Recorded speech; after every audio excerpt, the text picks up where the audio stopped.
Hi, welcome back to my channel and a very warm welcome if you're new here. It's great to have you here. My name is Sophie and in today's video I'm going to be showing you all of the books that I hauled in the month of January.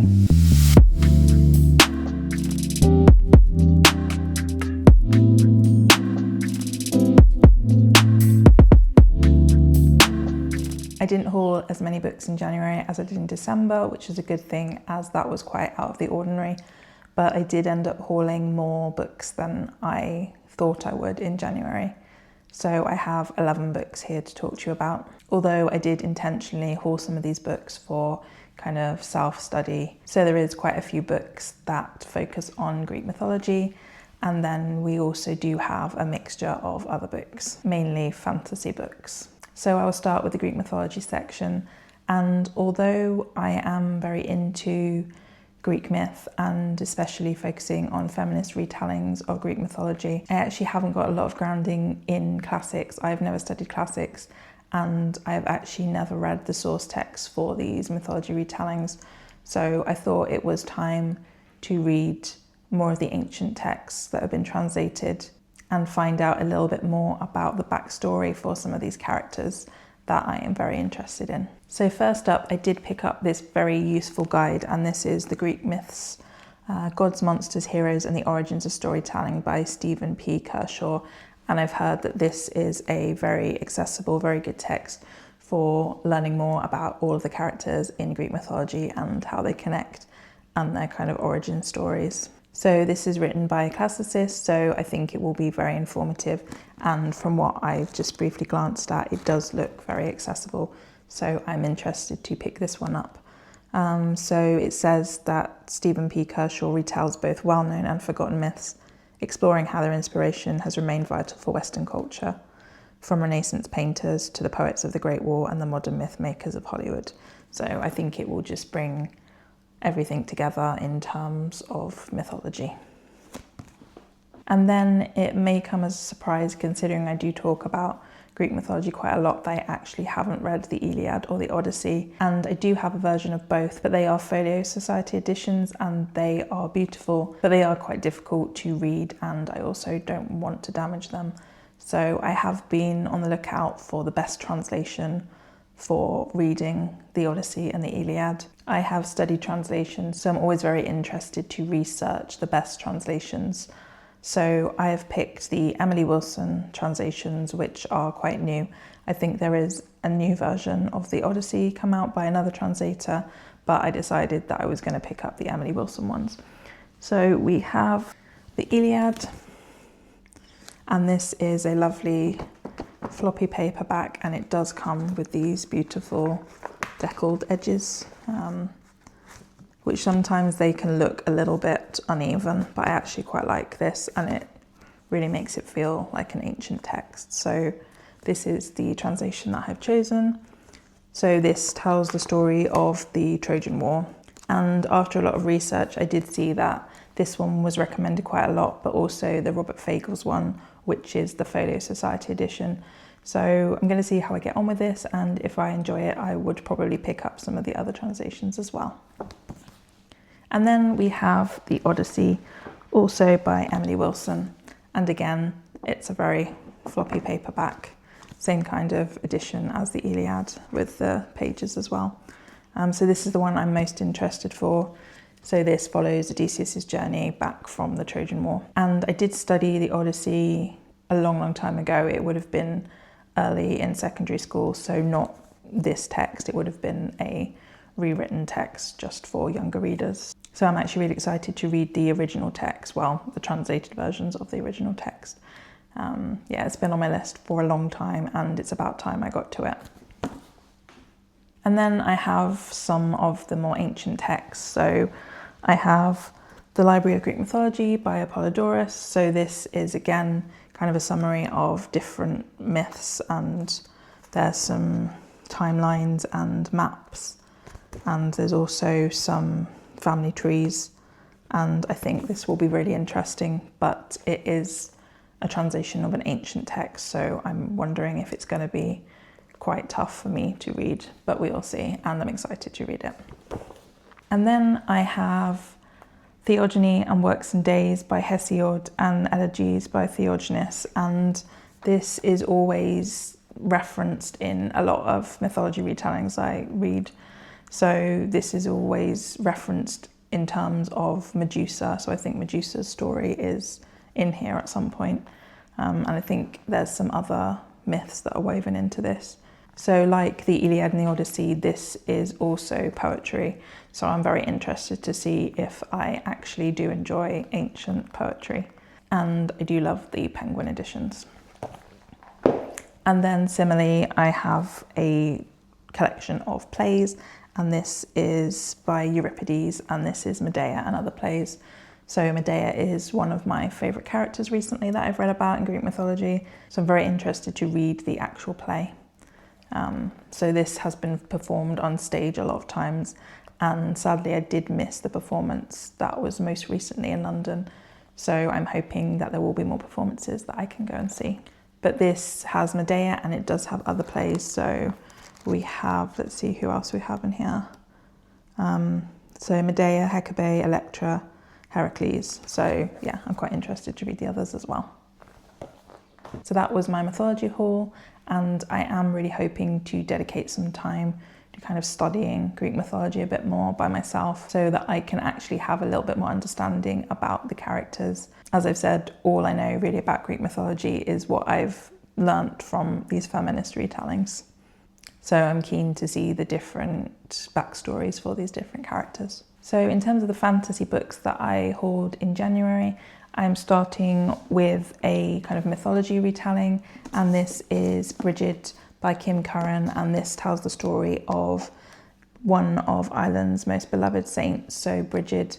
And actually Brigid is quite important at this time of year because there is actually an important witch Sabbath coming up, which is Imbolc, and Brigid features very heavily in Imbolc, and she is a very important figure at this time of year. So I'm really interested to read this, and I'm hoping that I can fit it in around the start of February. That would be really good. But yeah, this is very interesting. So I will read the synopsis, as I'm not sure exactly what the story focuses on. So in a wild ancient grove at the edge of winter, a desperate girl prays to the gods for her freedom. Born to a slave mother, sold in marriage to a brutal husband, none have ever listened to Brigid's prayers. But this time a goddess answers with a vision that will transform Brigid's path forever. Ireland lies on the precipice of change. The new Christian God is coming, a faith that Brigid can bend to her will, building a sisterhood and sanctuary for women with nowhere else to turn. As their numbers grow, so too do the rumours of just what powers women can hold when they come together. But power like a flame consumes as it grows. As Brigid rises, challenging kings, defying bishops, soon she must reckon with what she herself has become. And as her enemies draw closer, eager to reclaim all she has taken from them, what or who will she sacrifice to hold on to her legacy? So this says it's a radical reimagining of Ireland's most beloved saint. Brigid is the story of a woman who could never be caged by men, by gods, or even by history itself. So yeah, this does sound like right up my street. I do love mythology, as you know, and mythology retelling, so I am looking forward to this one. And then we have a debut fantasy, and this is Queen of Faces by Petra. So this is the Waterstones exclusive edition, and it has some lovely sprayed edges here. So this one did sound really interesting, although I have, as usual, forgotten everything I've read about it, so I will read you the synopsis. So Annabelle is trapped in a boy's body, and in her year it will kill her. In the nation of Caymore, the wealthy buy and trade bodies like clothes, but Anna can only afford a grey, damaged male form, and by her 17th birthday it's already falling apart. As her extraordinary magical ability grows, but her body continues to fail her, she's left with only one choice: become an assassin for Paragon Academy, Caymore's prestigious school of magic. But rebellion brews in Caymore, and at its helm is Kyove, the most infamous dark mage in history. As Anna steals, fights and kills for Paragon and forms a tentative alliance, and maybe more, with the elusive Wes, she discovers secrets that transform her concept of hero and villain, while striving above all to become her truest self, and that might just be the most powerful thing of all. So it's full of heart-pounding action, inventive magic, cinematic plot, twists and emotional gut punches. Queen of Faces is an unforgettable fantasy adventure from a phenomenal new voice. So yeah, I am really excited to read this. Petra Lord is a biracial trans author, and this is her debut. So next up, I have a sequel to a book that I actually haven't read yet, and I got this one because it was a Fairy Loot special edition and I didn't want to miss the sequel. And this is The Demon and the Light by Axie, and this is the sequel to The Floating World. So I did read The Girl Who Fell Beneath the Sea by this author and did enjoy it. So I am sure that I'm going to enjoy this series as well, as I did like her writing style and I liked the Asian-inspired fantasy story. So I won't really be able to tell you a lot about the plot because it will be related to the first book, which I haven't read, and also it will probably contain spoilers. But from what I understand, it is an Asian-inspired story, and there is a battle, there's a war, and there is a romance between these two characters. So Fairy Loot have done a very good job with this. I love the purple colouring. And then these edges are beautiful. So again, with the same kind of colouring. And then, as usual, they do have some beautiful hardback cover here. It's definitely been the time for naked hardcovers. They are really beautiful from Fairy Loot recently. And then the artwork.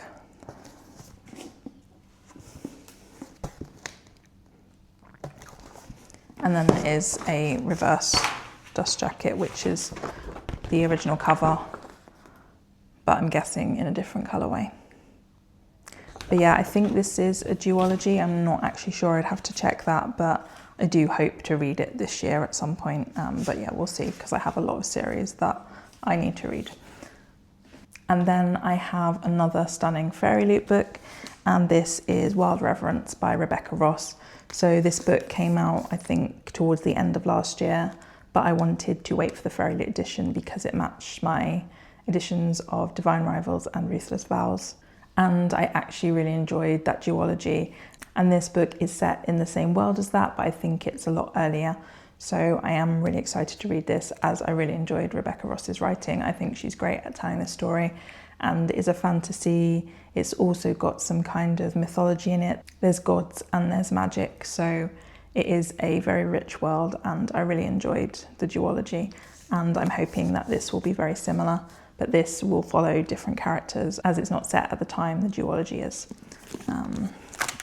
So yeah, this is a stunning edition which matches the other two books, but yeah, I'm not sure if you can see, but I love this printed hardback with this foiling, and it's very similar to the other ones.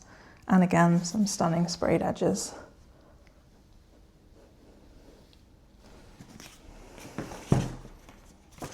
But no reverse dust jacket art. But yeah, I will read the synopsis for this, as I'm not sure exactly what happens in it. So this is a sweeping new epic set in the world of international sensation Divine Rivals.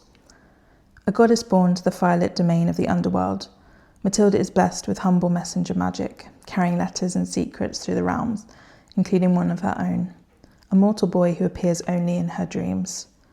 10 years ago, Vincent of Beckett wrote to Matilda on the darkest night of his life, begging the goddess he befriended in dreams for aid, but his prayer went unanswered, forever hardening his heart against the gods. That is until she arrives bearing a letter with the promise of a future beyond dreams, one that might rewrite the dark, blood-soaked ways of the gods or end them. So yeah, this sounds very much similar to the other two books, and I am really excited to read this one. And if the other two are anything to go by, then I'm going to really enjoy this one. And the final book that I hold is by an author that I have read before, and this is The Elsewhere Express by Samantha Sotto Yambao. And I read Watermoon by this author last year and did enjoy it. It was supposed to be giving kind of Studio Ghibli vibes. So unfortunately, I think at the time that I read it, I wasn't really in the right kind of mindset for reading. So I think that did kind of taint my experience of Watermoon a little bit, as I did kind of start it and then leave it for a long time and come back to it. So whilst I did really enjoy it, I think that I do need to give that a reread at time when I'm in the right headspace. But this one sounds really good. And I think, again, it's meant to give off Studio Ghibli vibes. So I will read the synopsis. Welcome aboard. Rhea is a lost soul going through the motions of life without a dream of her own. One night on her subway ride home, Rhea's thoughts wander too far. She wakes on the Elsewhere Express, a magical train that offers its passengers a sense of purpose, peace and belonging. The journey is a chance for Rhea to reimagine her life, but only if she finds her compartment before time runs out. Once aboard, Rhea meets an intriguing artist named Q, and together they race to find their place on the train. Through a boarding car, carpeted in meadow grass, and along a dining carriage where passengers picnic on lily pads. But a mysterious stowaway has boarded with them, and with it a dark, malignant magic that threatens to destroy the train. The closer Rhea comes to uncovering the stowaway's identity, the nearer she draws to the ultimate question: what is her life's true purpose, and is it a destination the Elsewhere Express can take her to? So yeah, that does sound very kind of magical realism, very Studio Ghibli-esque. And also it sounds very kind of comforting and sounds very much like it's a Finding Yourself novel. So yeah, I'm really excited to read this, and this is the Waterstones exclusive, and they've done a really good job with this. So the cover is beautiful, and we have some lovely starry sprayed edges. And they have done a really good job with the naked hardcover as well. So we do have some foiling there. And also on the spine. And then the dust jacket is done like a ticket, so there's a ticket at the bottom there. But yeah, I'm really excited to read that one, and I think I will probably enjoy it a little bit more than Watermoon. So that was all of the books that I hauled in January. Please let me know in the comments if any of these books are on your radar, if you're excited to read any of these. Please give this video a like if you enjoyed it, and also subscribe to my channel for more of my content, and I'll see you next time.